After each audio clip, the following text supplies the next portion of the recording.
So good afternoon, everyone, and many thanks for being punctual and sharing your time with us in the middle of your day.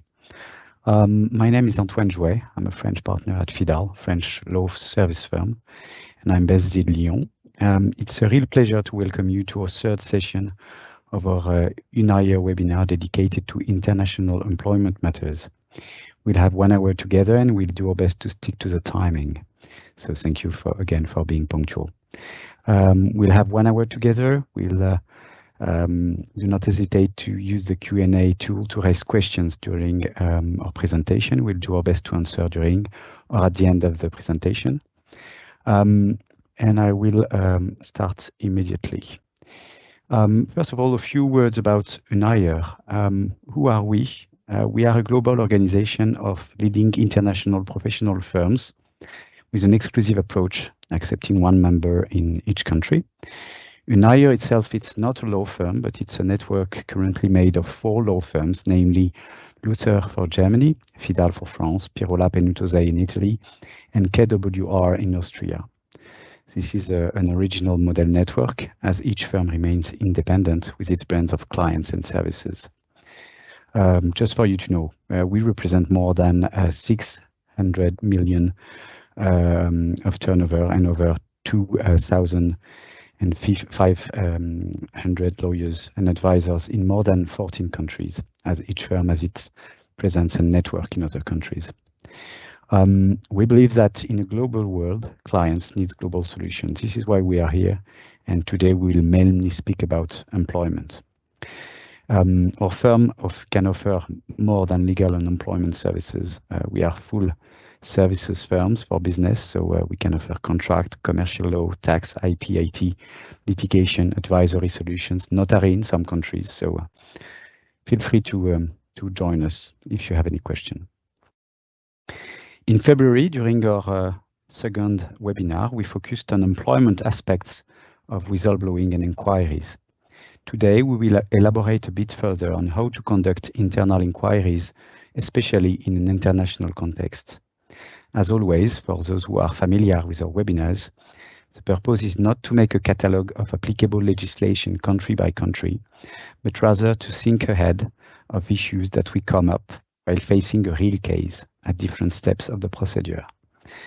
We believe it would be more beneficial to your organization. So let's see that right now with our panel of specialists in 6 countries. We have Pierre for Belgium, Caroline for France, Achim for Germany, Ottavio and Marco for Italy, Raphael for Luxembourg, and last but not least, the wonderful Anna from Austria. So she will introduce you to our case today. Thank you very much for your attention. Hi, thanks, Antoine. Good afternoon from Vienna. I hope you're all well. We are dealing today with a not so nice but very important topic. Maybe some of you have already had cases on sexual harassment, similar behavior, other forms of harassment on your tables.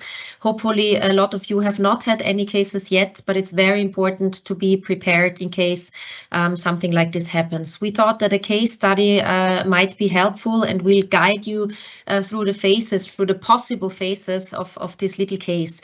Imagine you're the chief HR officer EMEA, and on Friday late afternoon an email arrives from a female employee reporting that a manager gets too close to her during work and also outside of work. It's quite a long email. She also mentions in this email that she's had an affair with this manager, but this affair has been terminated by her and is now over. And you get some details on the case, but that's all you have at the moment. And you think, oh no, it's Friday afternoon. Why do I have a case like this? And we want to guide you through the next steps you should take. Note that there is not one recipe that you can follow and then you'll have each case solved. Internal inquiries on harassment cases are very delicate, very sensitive, and it's very important to be very present. So the only and one thing you should not do is not do anything throughout all the phases. I will now tell you a little bit about how to react on a short time basis. Antoine, can you go back to the other slide?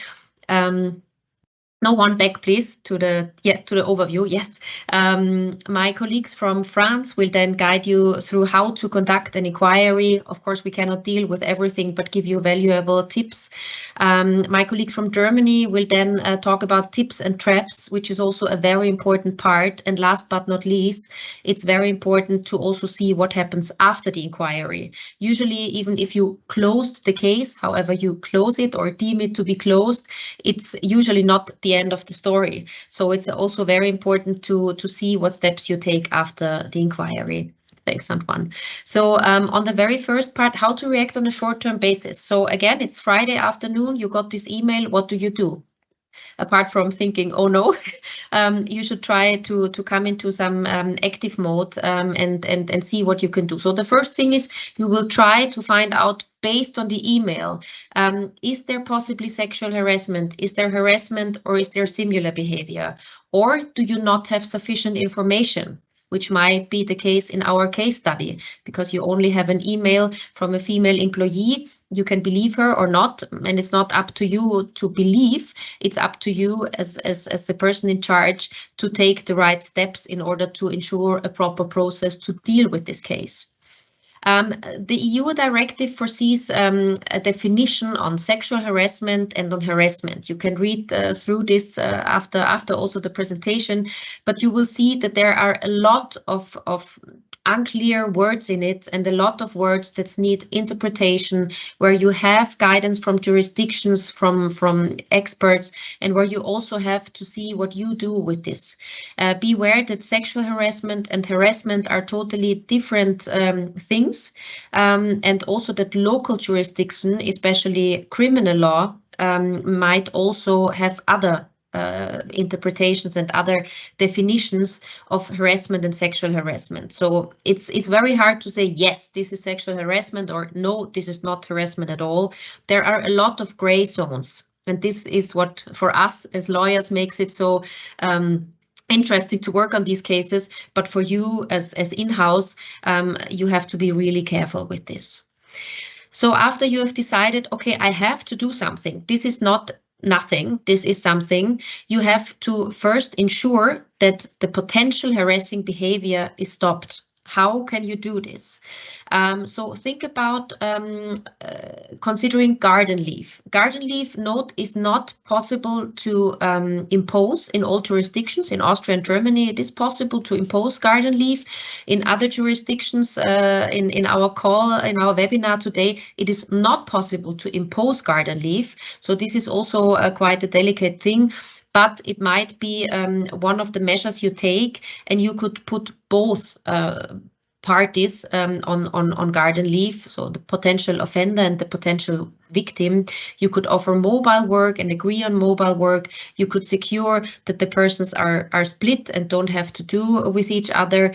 Since the female employee reported that there's also some getting too close outside of work, you might talk to this female employee that if she considers it is that severe, she might go to police to also take criminal steps or not. This you really have to take and decide on a case-to-case basis. But really not doing anything is not an option. In the next step, you should make a plan on how you intend to deal with the inquiry. My colleagues will elaborate on this, but one of the immediate actions is to make a plan. Maybe you have internal guidelines, you have experience from other cases you have dealt with. If it's your first case, try to make a plan. Then a third very important thing is that you have to ensure both communication with the stakeholders, but at the same time ensure confidentiality and discretion. The email does not allow that you say the female employee lies or the manager has touched her and is a criminal. None of this is possible at the current stage. So beware of unconscious bias, beware of making too quick assumptions and giving your idea. It's not about you and your personal idea, it's about the case. So I hope you already have internal guidelines of who will then deal with the inquiries, who is to be informed and who isn't to be informed. Please also ask both the employee and other persons who might know to really observe strict confidentiality and discretion. This is crucial for inquiries. And of course, last but not least, ensure proper documentation. Each step you take should be documented, because you might come to a point where either the potential offender or the potential victim says, show me what you did, show me what you didn't do. So it's very important to document all the steps you take, the little ones and the big ones. Also, one of the part of the immediate actions might be preventive measures. My colleagues from Italy will talk about these at the end again, because if you don't have preventive measures, you should at least have them after the first case of harassment you've had in your company. But it's very important to have them before it in order to prevent that something like this ever happens. So preventive measures, and my colleague will tell more about this. The choice of the further actions, and this depends also in which jurisdiction you are, depends very much on the nature and the severability of the allegations. The worse the accusations, the more intense you have to do the inquiry and the more intense the consequences might be. Thank you, Antoine. So it looks like you have a busy Friday. Yes, you have a busy Friday. So we hope that you did all the first steps you have to do. And again, this is just some ways of what you can do. And then you can finally think, okay, I go into my weekend now. And my colleagues from France and Belgium will tell you now what are the things you have to do starting from Monday. Over to you, Caroline and Pierre. Thank you, Anna, for your overview on the immediate actions to be taken. Let's move on now on part 2 concerning how to conduct the inquiry. In this part, I will address the subject of structuring the inquiry team and preparing the material, after which Pierre will talk about interference of external parties in the inquiry. So, first step is selection of the inquiry team, availability, credibility. This selection process should first take into account the availability of the potential team members. Concretely, this means anticipating any absences or constraints and also checking their workload. Secondly, perhaps the most important factor is to ensure that the chosen team members have credibility with the employees concerned. Second step, internal versus external inquiry, a choice or a fate.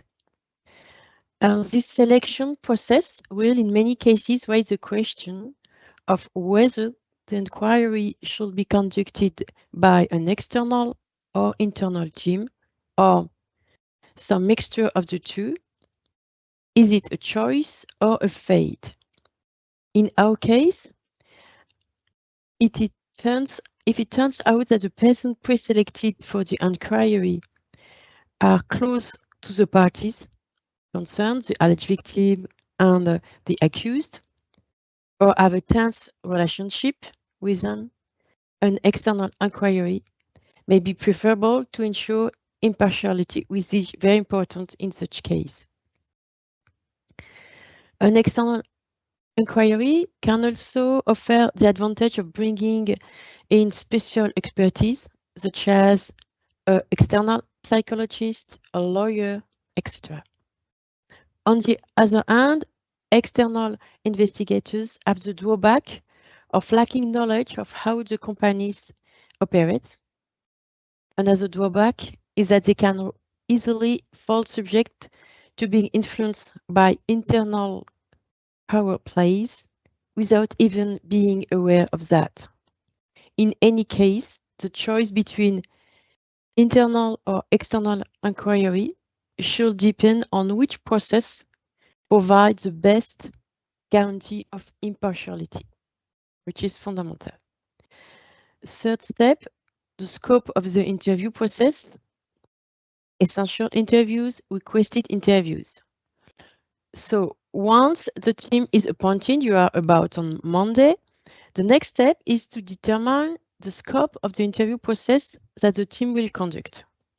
The scope of the interviews should not be limited solely to the obvious parties, the essential interviews, but also include persons who request to be interviewed or any person suggested by the alleged victim or the accused.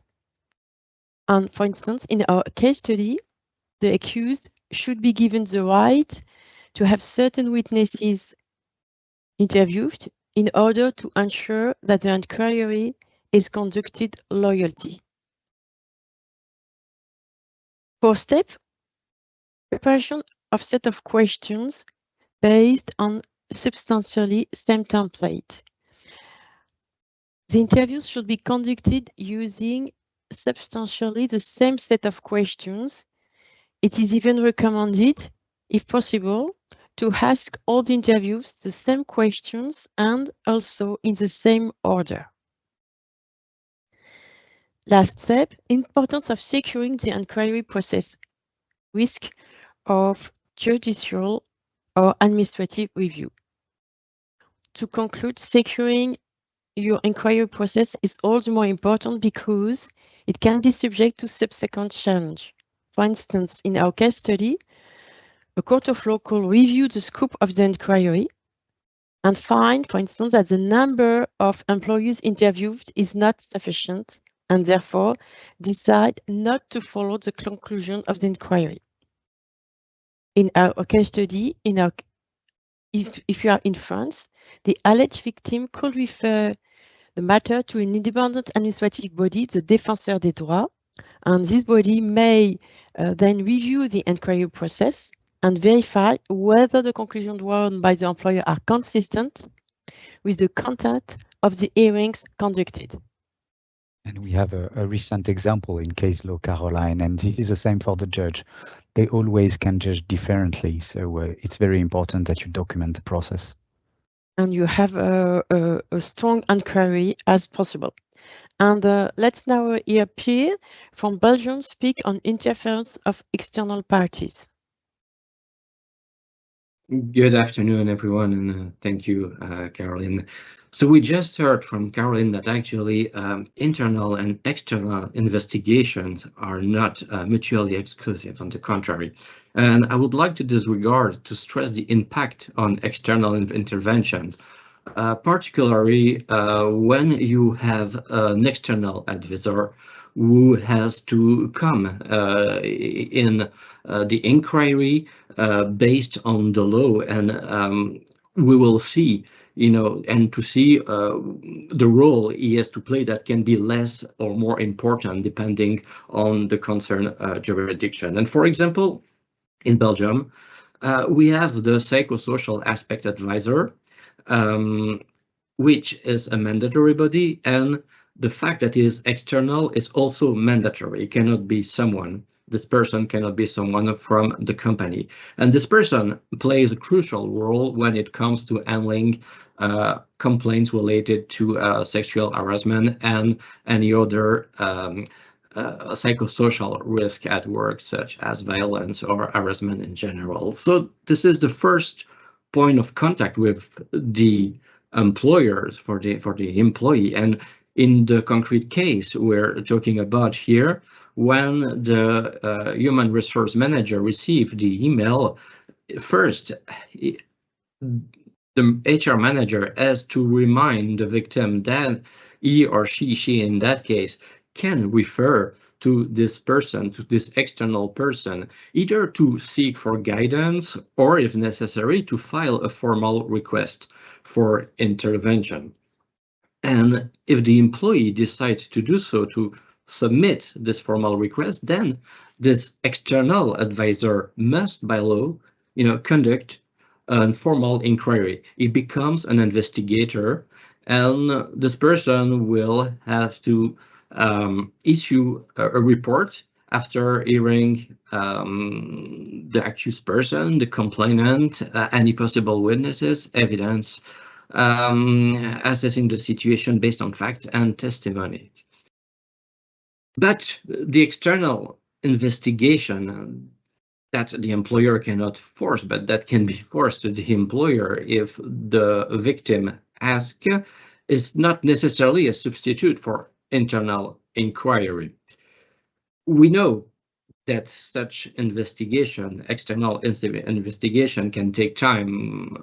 In Belgium, for example, the person has 3 months to issue a report and will take the time to do it, but the employer may have to take immediate action. So then it will really depend on the situation.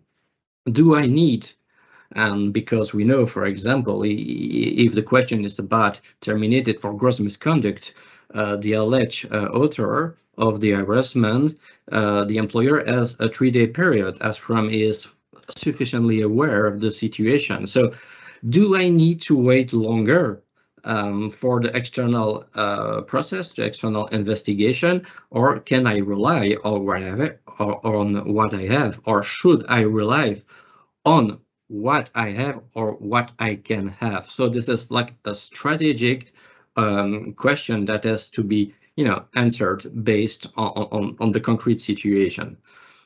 So then whether, this internal inquiry goes along with, an external, investigation, whether or not it's the case, the employers, and this is the last point, which is important to the constraint we may face in this internal inquiry, the employer will have to pay attention to some constraints, such as the respect of confidentiality. Let's not forget that people who speak out about the case don't necessarily want to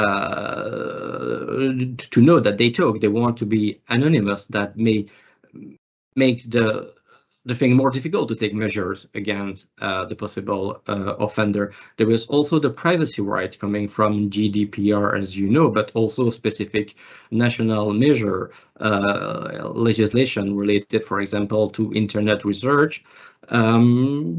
Then the question that the employer can ask to itself, it's whether I want to be intrusive, in privacy of the possible offender. And in that case, you may consider doing so because it could be necessary in regard of the gravity, the seriousness of the fact. And we know that more and more, at least in Belgium, but in other countries too, court and employment tribunal accept more and more, evidence that under certain conditions were not totally collected regularly in regard of privacy, right? So having said all that, I'm going to give the floor to Akim and Raphael from Luther.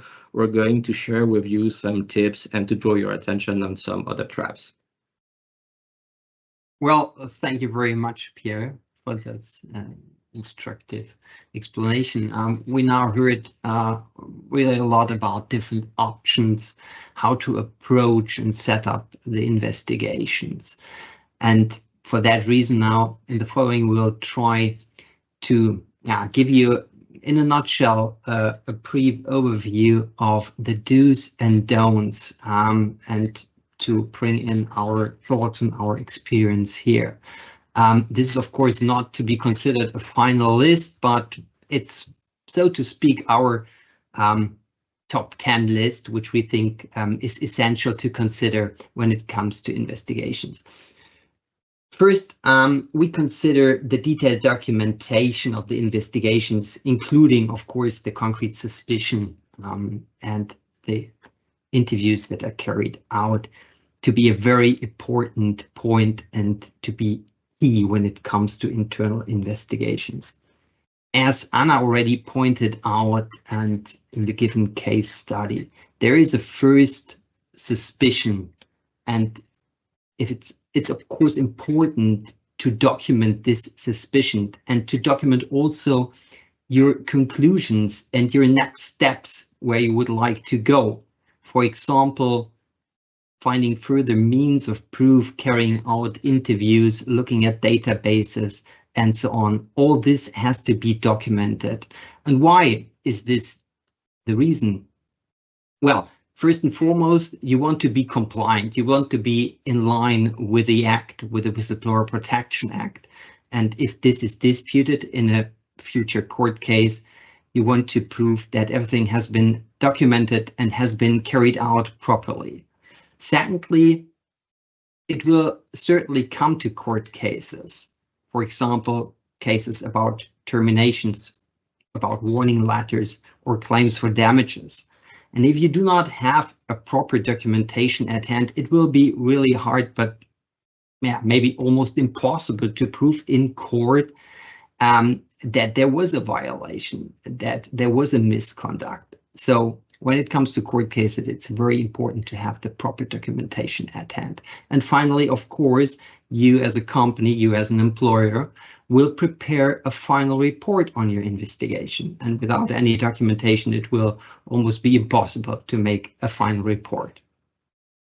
So another point that I think Anna raised at the beginning was the collection of information. How to deal with this collection? Well, it has to be stored in a secured place. This is, of course, a matter of confidentiality, because you as the company, as the employer, have to treat everything confidential with respect to the suspect, with respect to the victim, or any other person involved in this internal investigation. If this rule of confidentiality is violated, you might face a fine with up to 100,000 euro. But also, of course, under GDPR regulations, confidentiality and data protection is key. Therefore, treat this highly sensitive information really confidential. Another, maybe the most important mean when it comes to internal investigations is the carrying out of interviews. So if you carry out interviews, always take a witness to the interview. There are several reasons to do so. First, of course, it will strengthen your position, especially if in a later court case, a possible statement within the court hearings is disputed, then you can refer to the witness, and this will, of course, strengthen your position.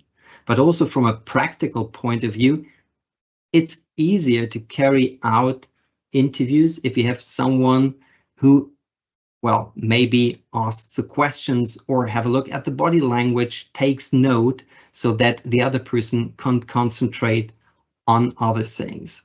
So by witness, Achim, your recommendation would be B2 to conduct the interviews on the employer's side, right? Yes, in every case. And also, it's easier to have the right lineup, so to speak, with respect to the interviews. So if it's maybe a gender, age, or a race-related case, you can set up, you can match the lineup for this interview, which might be beneficial to get the information that you want to get. So that might be helpful to consider the persons who are conducting the interviews first. Well, if it comes to e-discoveries, which is also a very important mean within internal investigations, this is, of course, a highly sensitive issue with respect to GDPR regulations. So in this case, it makes absolute sense to liaise with a data protection officer in advance, especially if the private use of the email account is permitted, because then it is much more difficult to screen the email account under GDPR regulations. So please consult with the data protection officer in advance, especially if it comes to e-discoveries or any other collection of information under data rights. Well, that's the next topic is rather a German topic, at least from a German perspective, with respect to terminations, extraordinary terminations due to a severe misconduct for good cause. There is a cutoff period which we have to consider here of 2 weeks. And this cutoff period starts to run once the employer, the management who is entitled to issue terminations, has knowledge about the circumstances of the misconduct. So this is something very important and to keep in mind for later court cases, because in almost every case this is disputed by the claimant. So you would have to prove in a court case the point in time when the management got knowledge of the misconduct. And for that reason also this circumstance should be documented properly so that you're in a position to prove this in a court case later. So 2 weeks in Germany, right, Achim? Exactly. We have 2 months in France, for example. And finally, if we're talking about really severe cases of misconduct, maybe also the case in our case study here with the sexual harassment case, if we're talking about violations of criminal law, then it's always interesting to consider if it would make sense to involve the public prosecutor, maybe to get further information, to carry out searches. And in this context, one should consider that, well, the relationship towards public prosecutors is, so to speak, kind of special. So it would make sense to have the criminal law experts on board who know how to deal with the public prosecutor's offices. They know the specifics. They know how to communicate with the authorities. And they, of course, know the procedures, the timelines, the deadlines. If you involve the public prosecutors, sometimes the investigations may be delayed. This depends on the competent authority who is involved. However, please keep in mind that the involvement of the public prosecutor's office, of course, fuels the situation and will bring this internal investigation to another level.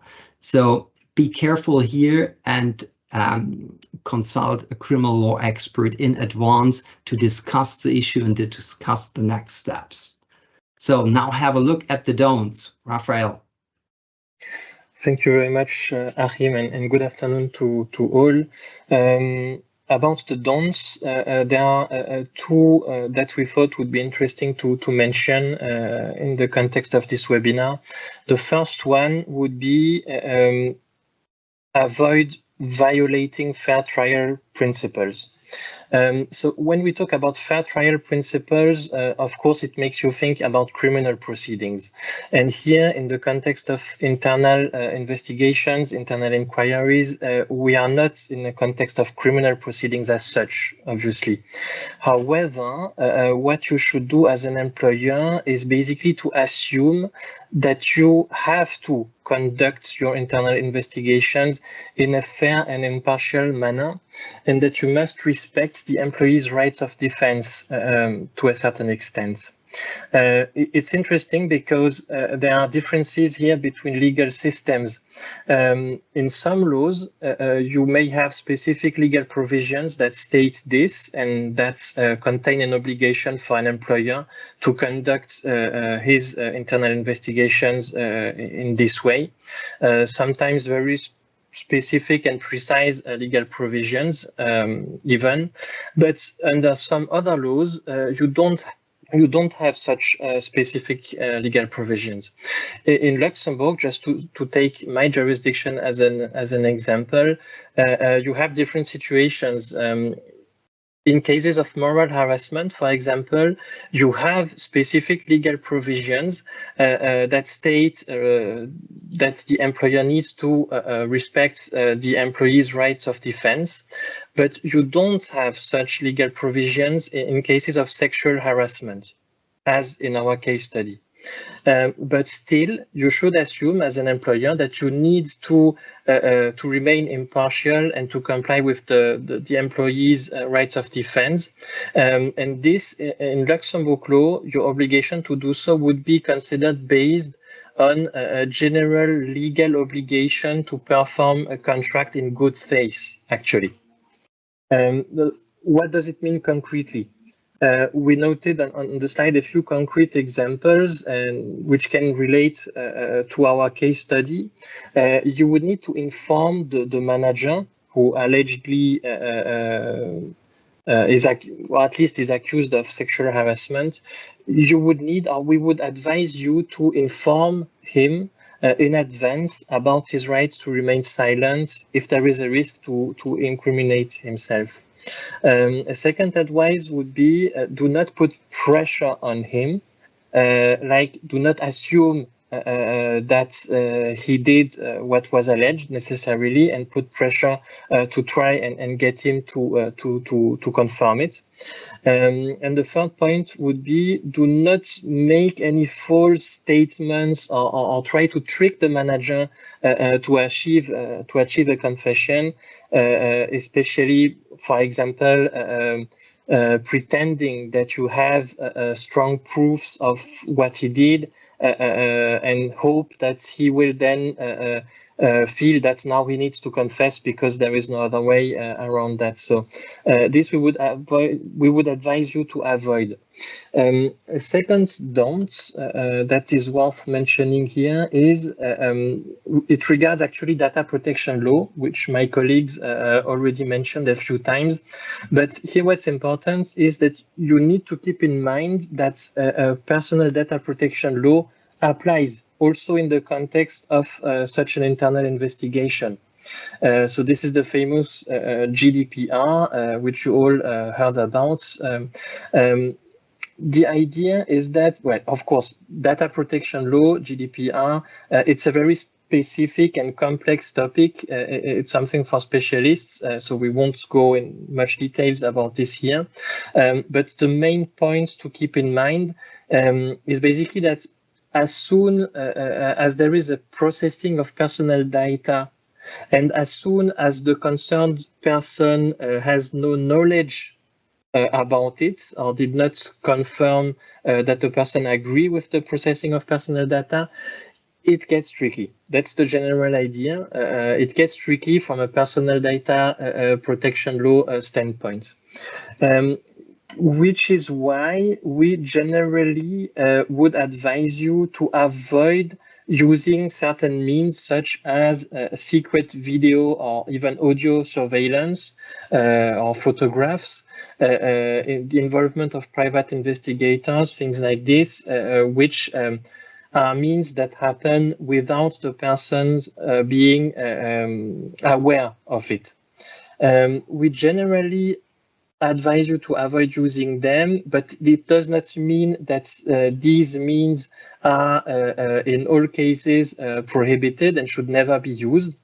Indeed, the mere fact that the employer is investigating an allegation of sexual harassment itself, it can legitimate the use of such means. It can constitute a lawful basis within the meaning of the GDPR.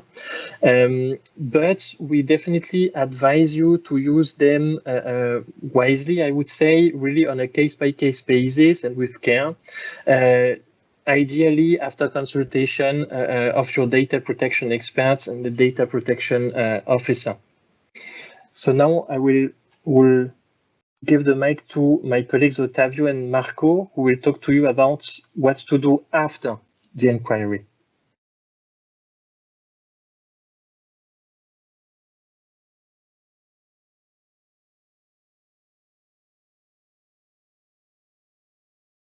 Ottavio, I think we cannot hear you well.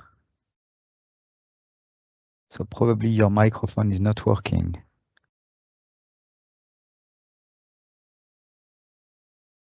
No, still.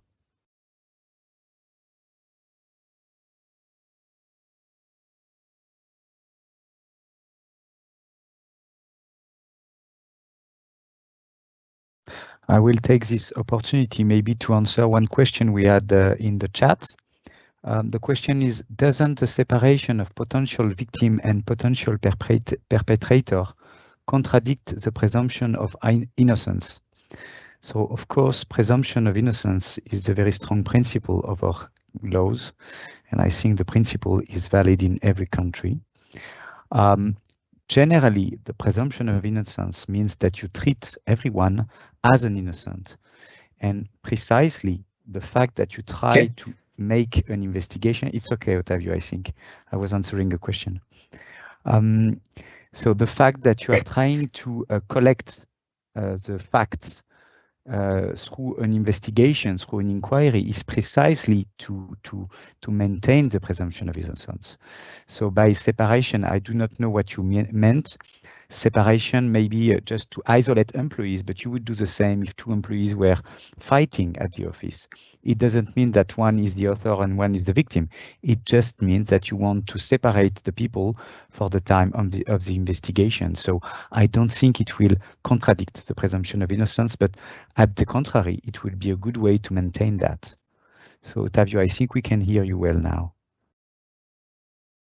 Okay. Can you hear me now? Yes, it's fine. Okay, Thank good. you. Perfect. Thank you very much. Okay, so I was just saying thank you for being here and thanks to my colleagues. So now that we are here and we have conducted the inquiry, we are going to see what to do and what kind of actions we should take once we have received the complaint from and the email from our employee, and once these inquiries have been conducted properly, following the suggestions of my colleagues. Of course, I mean, it's a matter of taking action. It's a matter of taking a proper action after the inquiry if there is the suspicion. I mean, if the evidence collected show that there was an harassment, like in this case. This is because mostly every jurisdiction here are based on the same principle, which is that an employer must always protect the physical integrity and moral personality of their employees, which means that, of course, the employee that has been harassed will probably may have the chance to sue the perpetrator, so the offender, possibly on a criminal basis if you're talking of a sexual harassment, as in this case. But at the same time, will be suing the company as an employer for failing to provide the necessary protection, and for failing with this principle explained here, asking certain amount of damages, sometimes very high amount of damages. So this is very important. This is why we are talking about following all these steps, because it's very important to protect the employees. And the principles, the general principles that an employer should follow in taking the appropriate steps is, of course, to support the victim. And now we'll see how, but also the victim or reporter, by removing the harassing conduct, and this leads yes, this leads to take disciplinary action against the perpetrator, protecting the rights of the individuals involved. So not disclosing to the team, I mean, the content of the harassment of the complaint we receive. So not making public the complaint with other members of the team, and also keeping with the strictest confidentiality regarding the case at hand, which, however, is a principle that is should always be followed during the inquiry, but should be mitigated with the final step, which is the disciplinary action, because at least under our jurisdiction, this principle of strict confidentiality should be mitigated with the principle of defense when taking a disciplinary action against an employee. So it is an employee who has been put under disciplinary action, for example, contesting the sexual harassment on the base of the evidence collected, should know who is accusing him of sexual harassment. So he should know everything. Otherwise, he cannot defend himself. And as it already happened here in Italy, for example, we have seen cases in Italian case law. If the name of the victim is not disclosed in the objection letter, taking the first step of the disciplinary action, and the offender is eventually dismissed, the dismissal will be considered null and void. Because it's not respecting the right of defense of the employee who has been dismissed. So in this case, Ottavio, yeah, because in this case we need to be. I think it's your country is the only country where it's obliged to disclose the name of the alleged victim, because normally, according to the directive, there is a right of anonymity, and this is a challenge for inquiry when inquiring about without disclosing the name. It's always a challenge for the accused and the alleged author. Yeah, I understand, but yeah, there have been some case law in this respect. So, I mean, it's fine to keep the stricter confidentiality while, let's say, conducting the inquiries. That is fine. But in the moment that we start with and we take action, a disciplinary action, and we start with the objection letter, the offender, the perpetrator, should know what is accused of course, in detail.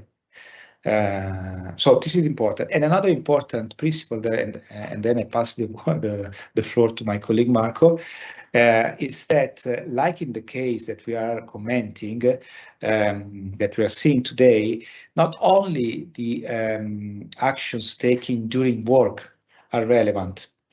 Like as you remember, in our case, this employee sent an email saying that this manager is getting too close to her during work and also outside work. Okay, this principle also works in Italy. I mean, meaning that the harassment, so the relevant conduct of the perpetrator, may be relevant from a disciplinary point of view, even if the harassment happens outside the working time, outside job. Because it might harm the image of the company, first of all, but of course also to keep to protect the physical integrity of the employee again. So this is important in our case. And thank you, and we'll leave it to Marco now for being more specific on what to do specifically. Thank you.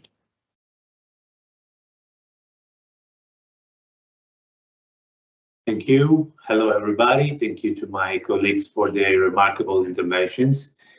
Yes, now we should focus on what happens after the inquiry, when at the end of the investigation, the facts that underline this proceeding are considered as proven by the employer.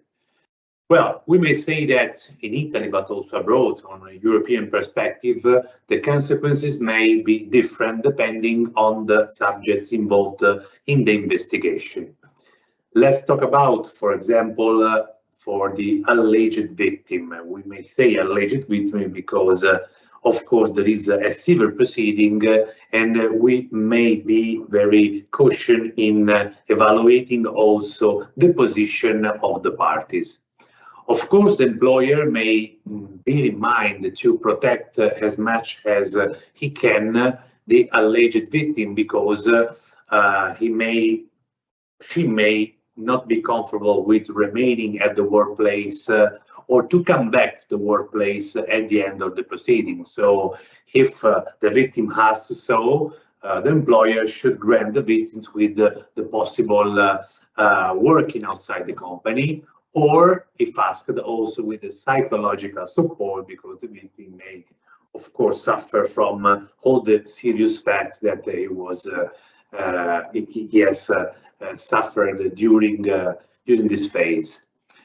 Of course, the victim is important in relation to the protection that the employer may grant him or her, but it's important also to highlight that the victim can also be a part of a civil proceeding file against the company if the victim feels that the company has not prevented the facts, so has not granted the victim with the proper protection for avoiding this kind of facts. And in this case, especially in the case at hand when there is a sexual harassment, the victim may file a civil claim against the author, so the perpetrator and the company together, as sometimes or usually happens, in order for the victim to obtain a compensation for the damages suffered.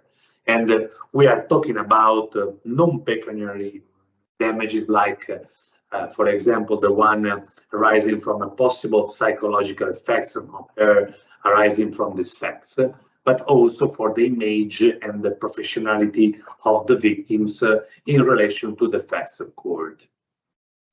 But there could be also consequences, of course, on the perpetrator, so on the author of this sexual harassment.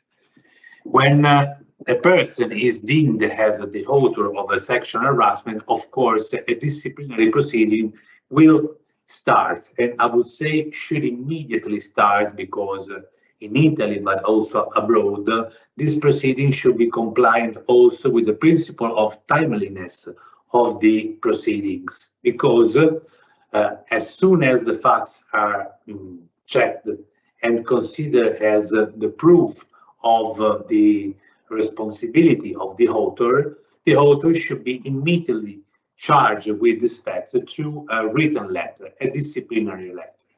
In this disciplinary letter, the employer will charge the workers with all the allegations related to the facts occurred, to the possible sexual harassment, explaining in details, of course, granting the proper confidentiality of the victim, but also, as Ottavio explained before, giving the chance to the alleged author to understand what happens and in relation to whom this fact happens.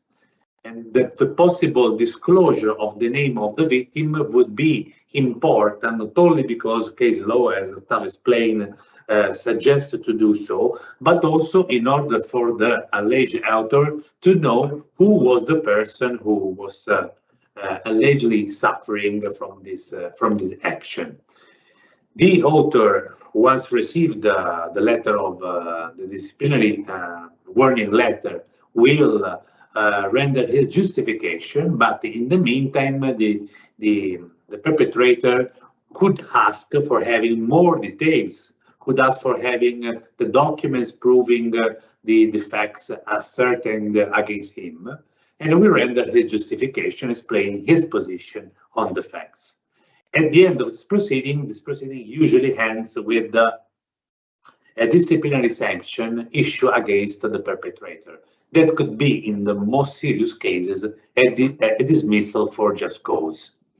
But there could be also effects from a criminal law perspective, since the victim could also have filed or file afterwards a criminal report against the author, asking the authority to investigate, even further investigate, and to take actions against the author. So in this case, especially in this case, it is possible to consult not only an employment lawyer, but also a criminal lawyer in order to evaluate how to deal with this case and whether or not to take some action for protecting also the employer in this regard. But there could be also consequences for the team, because of course this long proceeding may affect the business continuity of the working team, and so there could be proceeding and measure in order to guarantee the continuity of the working activities, and most of all for avoiding bad or embarrassing comments and situations. But of course, the employees should be aware in advance of which possible and potential conducts may configure a sexual harassment and what could be the consequence of it. So it is possible to start possible training sessions with the workers in order to inform them on the most appropriate behaviors to take in this regard, and to apply and adopt at the company important ethics code, code of conduct, and if possible, anti-harassment policies in order to explain, as I said, which could be the conduct that may configure sexual harassment, as in the case of 10, and how to do if something happens in this regard. So thank you for your attention, and I will leave the floor to my colleagues for the conclusion and any further questions. Thank you.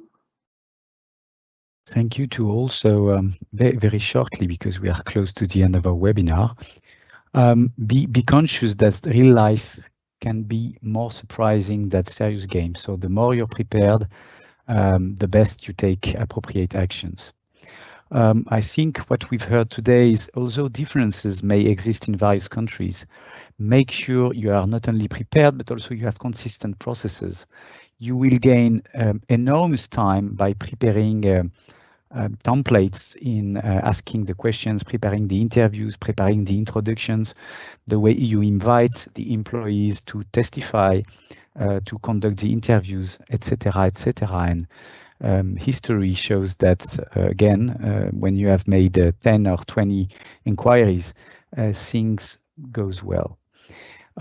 Most of the time, the employer bears the burden of the proof. And what the employer cannot prove will unlikely exist before a court. So this is, I think, the key point for today. We have two questions, so it's good. We have 2 minutes left. One question is, are members of the investigation team specially protected in any way? I think the answers depends from the country and also the composition of the team. For example, in France, you can have investigation team with employees representatives, and as you may know, employee representatives might be protected in some countries. This would be the case for France. We also have another question, which is, would signing a safeguarding policy and safeguarding code of conduct be sufficient to prove the company's efforts to prevent sexual harassment and protect employees? I think the answer is clearly no, because it's not sufficient. And I think in some countries, this is the case for France, for example, you have the obligation to post some protection text at the workplace against sexual and moral harassment, where anywhere you hire and you employ employees. So this is an obligation to have this message at the workplace. It might not be an obligation to have safeguarding policies, but what is a policy if you do not apply it? If you do not take immediate and conclusive actions in investigating when you have a case? This is a legal obligation in France to investigate. It doesn't mean that you have to make a very formal investigation, but at least you need to find out what happened and to have a sufficient and clear view to take immediate actions, or not, if not immediate actions in the long term. And it's always a good idea to have trainings, safeguarding policies, to make it public and to show that it exists in our organizations. So thank you very much for your attention. This might be the second time in the history of webinars that we are on time, because last time we were also on time. So this is a promise we make. 1 hour. Thank you again for your attention in the middle of your day, and we look forward to seeing you again at our next webinar. Thank you very much. Have a good day.